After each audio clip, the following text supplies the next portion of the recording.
Seorang muslim akan selalu merasa tenang menjalani kehidupan dunia ini. Salah satu sebab utamanya karena dia yakin ada kehidupan hari kemudian. Kehidupan dunia ini sebentar. Semua kita lihat depan mata kita, sekuat apapun fisik seorang manusia, kita nggak bicara lagi makhluk Allah yang lain, manusia saja, orang yang terdekat di antara anda pribadi, kerabat-kerabat kita, teman-teman dekat, orang-orang tua kita, mereka meninggal dunia. Sekuat apapun, sehebat apapun dia, ya, prestasi dunianya, profesor kah, doktor kah, dia seorang bisnismen yang terkaya di dunia kah, orang yang paling gagah atau cantik kah, orang yang paling dihormatin kah, kepala suku kah, presiden kah, siapa saja, atau orang susah, semua akan meninggal. Kehidupan dunia sebentar, akan dilaluin. Orang mukmin yakin bahwasanya ada kehidupan yang abadi di sana. Sehingga perhatikan bedanya, kalau orang mukmin tahu ada hari kemudian, akan membuat dia musibah apapun yang datang padanya, dia akan bilang, oh ini kehidupan dunia, toh juga saya akan dapat pahala sabarnya di akhirat, toh nanti akan membersihkan dosa saya dengan musibah ini. Mudah nggak dia lalui musibahnya? Akan mudah. Hanya karena masalahnya satu, dia yakin ada hari kemudian. Dia kalau ditipu oleh orang, ada orang berbuat zalim kepada dia, dia sangat tahu kalau dia beriman ada hari kemudian, ada hisab di sana. Tidak ada orang yang berbuat zalim kepada diri kita, Bapak Ibu sekalian, kecuali kita akan mengambil hak kita demi Allah di mahkamahnya Allah hari kiamat. Tidak ada, sekecil apapun.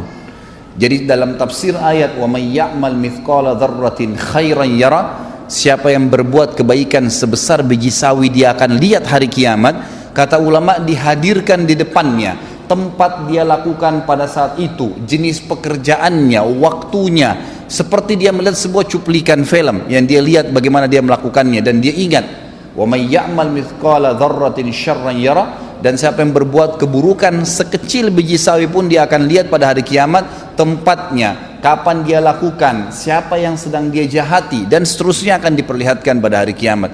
Tidak ada sesuatu yang hilang. Bukankah hadis Nabi SAW yang masyhur riwayat Bukhari, bahwasanya apakah kalian tahu siapa orang yang bangkrut? Hadis ini sudah sering masyhur di kalangan para dai-dai kita.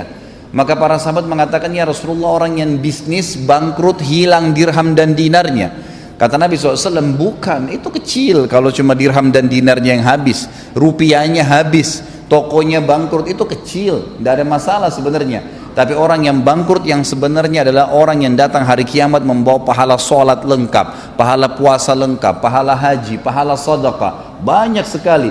Tapi dari sisi lain pernah mencaci maki orang yang ini, pernah memukul orang yang itu, pernah mengambil haknya orang yang ini, dan tidak minta maaf, tidak mengembalikan hak-hak itu di dunia. Maka mereka akan datang pada hari kiamat di mahkamahnya Allah menuntut, ya Allah, orang ini zalimi saya, ya Allah, orang ini pernah pukul saya, pernah gibah saya, pernah fitnah saya, pernah mengambil sepotong tanah saya, pernah dan seterusnya. Lalu diambillah dari pahala dia, dibagi-bagikan kepada orang-orang yang sedang menuntut. Kalaupun sudah habis pahalanya dan masih banyak yang datang menuntut, kata Nabi SAW, diambil dosa-dosanya orang yang menuntut, ditimpakan kepada dia. Maka jadilah dia orang yang bangkrut sebenarnya. Pahalanya semua habis, ditambah lagi ditimpakan kepadanya dosa-dosanya orang yang akan menyebabkan dia menanggung hukumannya, gitu kan. Maka dia dilemparkan, kata Nabi SAW, ke dalam api neraka lebih jauh daripada jarak timur dan barat. Perhatikan kalau orang beriman membaca hadis ini, kira-kira apa yang membuat dia khawatir kalau dia terzalimi di dunia? Gak ada sesuatu. Kalau kita tidak bisa mengambil hak kita di dunia, kita akan panen dalam bentuk pahala pada hari kiamat, akan melahirkan ketenangan jiwa. Kita akan tenang, ternyata tidak ada yang hilang tuh. Sendal kita yang pernah diambil, HP kita yang pernah dicuri, kunci mobil kita yang pernah hilang, mobilnya pernah hilang, pernah dibuat apa sajalah kezaliman orang lakukan. Tidak ada yang akan selamat pada hari kiamat. Allah Subhanahu wa taala akan datang dan menghakimi semua hambanya.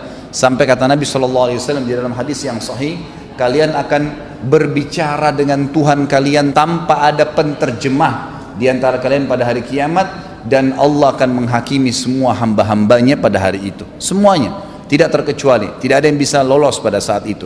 Beriman pada hari kiamat, hari kemudian memberikan ketenangan jiwa. Seorang muslim tahu, orang mukmin tahu, pada saat dia lahir, saya nggak bicara kalau anda sehat kemudian tiba-tiba anda stroke, itu ringan. Bagaimana dengan orang yang baru lahir tiba-tiba sudah cacat, udah buta matanya, udah nggak bisa jalan. Apa kira-kira yang bisa menghibur dia coba? Kalau anda sebutkan apa yang saya sebutkan sekarang tentang masalah, tanamkan dalam hatinya adanya hari kiamat dan semua cacat fisik di dunia ini tidak akan dibawa di akhirat. Tidak akan dibawa di akhirat. Karena fisik yang kita pakai sekarang hanya sebatas di dunia. Hanya sebatas di dunia. Hadis Nabi SAW riwayat Bukhari yang berbunyi, kata Nabi SAW, jasad kalian akan dimakan oleh tanah. Ya, kecuali tulang ekor kalian yang darinya Allah akan membangkitkan kalian pada hari kiamat. Ya, akan dibangkitkan. Allah akan turunkan hujan yang akan menetesi setiap tulang ekor tersebut dan akhirnya kalian tumbuh seperti tumbuhnya tanaman, dan Allah membuatkan fisik yang baru. Fisik yang baru.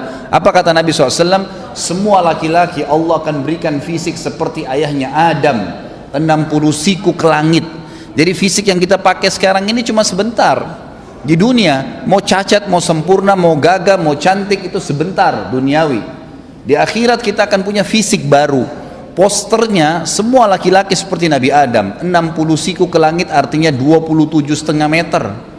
Dan semua perempuan 40 siku ke langit artinya 17,5 meter. Semua sama. Yang kafir dan beriman akan sama fisiknya. Akan diberikan fisik yang baru oleh Allah Subhanahu wa ta'ala. Kira-kira terhibur nggak orang yang bangun lahir dalam keadaan stroke atau lahir dalam keadaan cacat kalau kita mengatakan ini cuma di dunia, atau dia mengatakan oh ini cuma di dunia saya laluin, pada saat saya meninggal setiap detik bisa datang malaikat maut, maka saya akan meninggalkan jasad ini dan saya akan mendapatkan jasad yang baru. Nggak ada masalah bagi dia. Beriman kepada hari kiamat itu akan mendatangkan ketenangan jiwa bagi seseorang. Juga dari sisi yang lain, dia tidak akan bergantung dengan dunia. Dia akan meninggalkan dunia ini, dia jadikan dunia ini di belakangnya. Ulama sudah sepakat mengatakan, siapa yang mendahulukan akhirat dalam kehidupannya, maka dunianya akan ikut. Dan siapa yang mendahulukan dunianya, maka akhiratnya akan luput. Hilang akhirat itu, tidak bisa. Coba anda fokus ke masalah akhirat. Azan, sholat. Waktunya puasa, puasa. Waktunya baca Al-Quran, baca Al-Quran. Berzikir, berzikir. Pokoknya ibadah. Waktunya sedekah, ya bersedekah. Semuanya dahulukan masalah akhirat. Maka dunia kita akan datang dengan sendirinya. Dimudahkan oleh Allah Subhanahu wa ta'ala. Dimudahkan dengan sangat mudah. Allah Subhanahu wa ta'ala datangkan dari belakang dia. Tapi orang subhanallah yang kejar dunia, sibuk dengan meetingnya, lupa dengan sholatnya dilewatkan. Ya subhanallah, bisa dia dahulukan meeting dengan partner bisnisnya daripada bertemu dengan Allah Subhanahu wa ta'ala, yang kalau dia bahasakan bahasa kantor sama saja dia sedang absen dengan Allah. Sebenarnya pada saat itu pencipta langit dan bumi yang memberikan kepada dia ruh, yang ciptakan jasadnya, yang mengizinkan hidungnya bisa menarik oksigen sehingga dia bisa hidup, ditinggalkan hanya dengan urusan dunia? Nggak mungkin.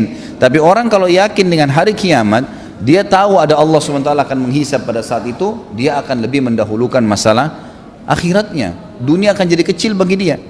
Seorang mukmin pada saat punya rumah besar terus tiba-tiba jadi rumah kecil, nggak masalah buat dia.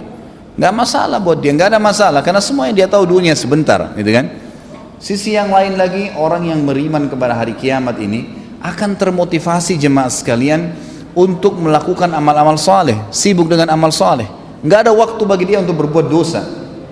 Ingat, setiap dosa yang kita lakukan kalau berhubungan dengan Allah Subhanahu wa ta'ala, zina, tidak sholat, syirik, berhubungan dengan Allah Subhanahu wa ta'ala langsung, kita taubat kepada Allah, Allah ampuni. Tetapi perbuatan dosa itu akan mendatangkan konsekuensi dari Allah. Hukumannya ada, pembersihan dosa itu. Kalau orang mukmin tahu ini, anda sebagai orang yang beriman tahu bahwasanya setiap dosa yang saya lakukan akan ada konsekuensi hukumnya, anda tidak akan melakukannya. Banyak orang berani, kalau dalam bahasa ulama itu tajarra Allah, dia berani sekali pada Allah karena dia belum tahu kalau dia melakukan satu perbuatan dosa akan datang konsekuensi hukum dari Allah, nggak bisa dia selamat. Umumnya kata ulama, kalau telinganya melakukan perbuatan masalah, matanya melihat yang haram, hidungnya menghirup yang haram, lisannya mengucapkan kalimat yang haram, bibirnya mungkin mencium sesuatu yang diharamkan, tangannya menjama yang haram, kepalanya diletakkan pada yang haram, kemaluannya diletakkan pada yang haram, kakinya melangkah pada tempat yang haram, pasti di anggota-anggota tubuh ini Allah datangkan hukuman. Jangan heran kalau anda pernah berbohong, tiba-tiba ada satu waktu kena sariawan. Itu sudah umum kata ulama kalau berhubungan dengan Allah subhanahu wa ta'ala. Atau bisa Allah datangkan musibah yang lain. Allah subhanahu wa ta'ala mendatangkan hukuman. Maka Bapak Ibu sekalian jangan merasa aman dengan dosa kepada Allah subhanahu wa ta'ala. Enggak main-main itu. Kalau kita tahu dan kita beriman bahwasanya al-jaza min jinsil amal, sebagaimana sabda Nabi SAW, akan datang balasan sesuai dengan kadar perbuatan seseorang, maka kita tidak akan lakukan itu. Begitu pula dengan berhubungan masalah haknya manusia, mencuri, menggibah, memfitnah, haknya manusia, mengambil haknya dia. Kalau kita tidak kembalikan, mungkin karena kita anggap kita orang hebat, punya strategi, punya cara untuk menipu orang, atau punya ilmu, atau punya kedudukan, lalu kemudian kita menindas orang lain, orang itu tidak bisa menuntut. Nggak ada yang selamat dari mahkamah Allah SWT. Perhatikan kata ulama, hari ini Anda menipu, besok pasti Anda ditipu, pasti. Hari ini Anda berbohong, besok Anda akan dibohongi. Hari ini Anda menggunjing, lusa dan kapanpun waktunya Anda akan digunjing dengan orang. Balasan akan datang sesuai dengan kadar perbuatan. Itu di dunia ya, belum akhirat. Kalau dia tidak taubat akan datang hukuman yang berat di hari kiamat nanti. Kalau kita tahu dan sadar bahwasanya ada hisab hari kiamat, kita akan lebih hati-hati, tidak akan mudah untuk melakukan perbuatan dosa, karena berat di dunia, berat juga di akhirat nanti.